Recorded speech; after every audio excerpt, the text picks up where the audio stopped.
मेरी दादी को एक बीमारी थी जो दुनिया में आज तक किसी को बीमारी हुई नहीं है।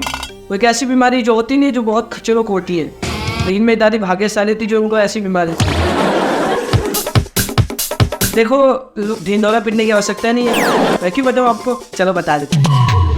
उनको जब हमने हॉस्पिटल में ले गए थे ना, तो डॉक्टर कह रहा है मैडम जी आपके दादी का, मैंने बोला मैडम जी मैं नहीं हूँ, मैं लड़का हूँ, ये मेरी मम्मी है। तो मुझसे बात कर रहे हो या मेरी मम्मी से बात कर रहे हो? अच्छे से देखो पहले। नहीं तब देख के मैडम जी ये अपनी दादी को बीमार, पहले अच्छे से देख के बोलो। वाह, मैं तेरी मम्मी को ही देख के बोला बेटा, मेरी आंखें एक इधर टेढ़ी है। डॉक्टर जी पहले अपना तो इलाज करा दीजिए, फिर अपने दादी का इलाज कर लो। वो परमानेंट सोल्यूशन है। पहले अपनी दादी की पहले सुन। तेरी दादी को पता है क्या बेटा, तेरी दादी को जैसे ही कोई ऐसी आवाज़ होती है जो उनको झूठ सुनाई देता, तो तेरी दादी का हार्ट टूट जाता है। मैंने बोला बुढ़ापे में या फिर लव मैरिज हो रहा है कि हार्ट टूट गया, ब्रेकअप? कह रहे नहीं, हार्ट टूटना मतलब हार्ट अटैक होता है बेटा। मैंने कहा अच्छा। तो मैं उनको इनको हार्ट अटैक की प्रॉब्लम है। तब तो बुढ़िया गई। मम्मी बुढ़िया कह रही है मेरी दादी का। मम्मी दादी से जला मत करो आप। मैंने कहा डॉक्टर तो उसके लिए क्या करना पड़ेगा? यहाँ पे मेरे सामने कसम खाना होगा तुम दोनों।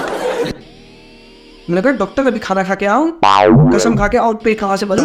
क्या कसम? यानी खुदा की कसम। और खुदा कसम खाना होगा कि अपने दादी के सामने कोई भी झूठ मत बोलना। जैसे ही झूठ बोले फिर से हार्ट अटैक आएगा, फिर बेहोश हो जाएगी। मेरी दादी वहाँ पे लेटी हुई। तो मैंने बोला डॉक्टर चलो घर पे देखेंगे क्या करना है क्या नहीं, आपका सोल्यूशन ठीक है। बोला ठीक नहीं है, तुम्हें फॉलो करना पड़ेगा ना। पता मम्मी ये खबर आप इधर सबके पास दादी को हार्ट अटैक क्यों आई है? जितने भी हमारे रिलेटिव होते सारे आके हमारे घर में आके बैठ जाते, बोलते क्या हुआ तेरी दादी को? मैंने कहा इतनी इनको फिक्र है तो दादी के लिए डोनेशन दे दो। सारे आगे हो तो 10-10 हज़ार रुपये दे दो। सारे बोल रहे बेटा कुछ खिलाओगे पिलाओगे नहीं, आए हैं तो मेहमान है हम तुम्हारे ना। मेरी मम्मी जाती है बोलती रुको तुम्हारे लिए कुछ चाय पानी का निबंध करती हूँ। पता है पहली बार हमारे पास रिलेटिव लोग आते हैं ना, 80 लोग, पूरा घर जाम हो जाता है। और दादी को उनको चिंता है, उनको अपनी दादी की चिंता ही नहीं है, दूसरों की दादी की चिंता है। मैंने कहा भाई इतना मेरी मम्मी ना लेके आती है तो सबकी मुंह में पानी आ जाता है। आज तो दवा के चाय पियेंगे। और सबको पता ही नहीं कि मेरी मम्मी पानी की चाय में पत्ती डाल के लेके आ रही है। आप सब आ गए तो चलो कुछ दे दीजिए डोनेशन, हमें पे पैसे कम पड़ रहे हैं उनका इलाज करने के लिए। तो हमारे रिलेटिव में एक मौसी होती है, तो वो मौसी आती है, अरे बेटी क्या हुआ बुढ़िया को, मर जाए तो अच्छा है। मैं दादी को मौसी को बोलता हूँ मौसी मेरी मम्मी क्या बता रही है, वो मर जाए तो अच्छा, ये दुआ बदुआ देने के लिए यहाँ पे आई थी। आप निकलो पहले, घर से बाहर चप्पल निकाल दिए, बाहर निकलो आप हमारे रिलेटिव नहीं हो सकते, आप तो हमारे जाते को मारने आ जाएगी हो। सारे मेहमान देख के डर जाते उसको बाहर से देख रहे हैं। बोला रुकी रखो, सॉरी आपके पैर छूना मैं सबको भूल गया, लेकिन मैं इतना कह रहा हूँ दादी के इलाज के लिए बहुत पैसे चाहिए। और अगर आप सब मिल के 10-10 हज़ार रुपये दे दो ना, बहुत तो नहीं होगा लेकिन थोड़ा बहुत हो जाएगा, इलाज में हम लगा देंगे। तो आप देने के लिए तैयार हो? तो मैं 10 हज़ार का नाम लेता हूँ, आराम से बोलते बताता हूँ, भाषण देता हूँ ना। मैं भाषण देने से पहले ही सारे फरार। एक बार हम सबने घर में मिलकर डिसाइड किया कि दादी को तो हार्ट अटैक आ रहा है, ये बहुत बड़ी प्रॉब्लम है। मैं अपनी मम्मी को बोला मम्मी बहुत बड़ी प्रॉब्लम है।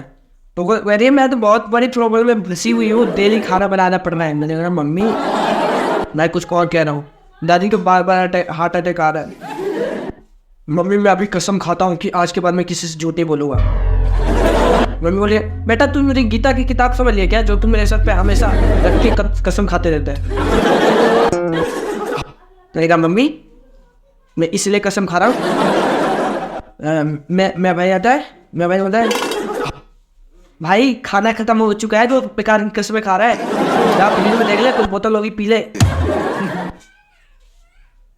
मम्मी बोलते बेटा तेरे पापा जी शराब पीते हैं, शराब पिलाएगा इसको? मैं बोलते मम्मी ये जो दादी है ना उनको बहुत बड़ी बीमारी है और हमने गया था डॉक्टर के पास, हमें पता चला। मम्मी कहती है इसका तो कोई सोल्यूशन निकालना पड़ेगा।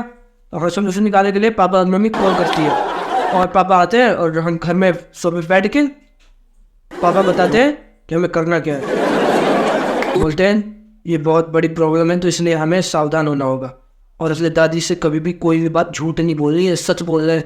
मैंने बोला अच्छा पापा आपने सिखाया ही नहीं हमें कैसे बोला जाता है सच। वो थप्पड़ मार के बोलते नालायक तू अब तक स्कूल में जाके क्या सीख रहा था, टीचर तेरे को झूठ बोलना सिखा रहे थे। मैंने कहा टीचर वो तो खुद ही टाइम फॉलो नहीं करते, पर अब सब सच कैसे बोलते हो, कोई भी काम कर रहे हो वो सच बोलना है। पापा आपने पिछली बार दवाई दिया था मेरी मम्मी को तो बोला था अलमारी में है लेकिन वो तकिया में था, तो आपने झूठ क्यों बोला। मैं दूसरा भाई बोले अरे पापा भी तो पहले झूठे थे अब सच्चे बन रहे हैं। मेरी मम्मी बोल रही कि हाँ आज से हम कलयुग खत्म करके सत्ययुग में आएंगे, राम रावण का राज चलेगा यहाँ पे। मेरे पापा बोले कि अरे शांत हो जा कम अक्ल लो। आज से सिर्फ हम दादी के सामने कोई भी बात सच बोलेंगे, अपने सामने कुछ भी चलता है अपना तो चलता है। हाँ वो तो चलता है, अगर वो दादी सुन ली तो चलता रहेगा तुम्हारा बात।